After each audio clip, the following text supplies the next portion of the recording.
taken at the European level have probably never been as impactful on the life of European citizens, and maybe also never been discussed so controversially. Only in the last term we have the European Green Deal, we have the new Migration Pact, we have the EU's response to Russia's war in Ukraine, and there has been the EU's response to the pandemic.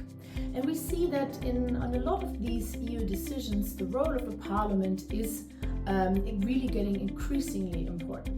But on the other side, we see that when it comes to the elections of the European Parliament, then things are still very nationally focused as opposed to transnational. We, for instance, see hardly any pan-European debates, and we see that the national parties, they campaign a lot with their domestic topics as opposed to European topics, and sometimes they even campaign with candidates, with national politicians, which do not even run for a seat in the European Parliament. So why is this? In this policy brief, Nicolai von Ondarza and I, we argue that there are mainly two key issues with the European Parliament elections. And one is low visibility, and the second one is that there is too little at stake.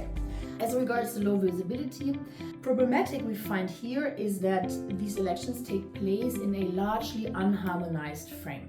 De facto, these are 27 national elections, which all function and operate according to their own national rules. And as regards stakes, the stakes are low because EU citizens, they only vote for their members in the European Parliament, but they do not vote for who runs the EU's key executive institution, the European Commission. We recommend improvement in two phases. First of all, when it comes to the immediate phase after the election, we recommend that the EU institutions should honor the election result and should avoid institutional turf battles.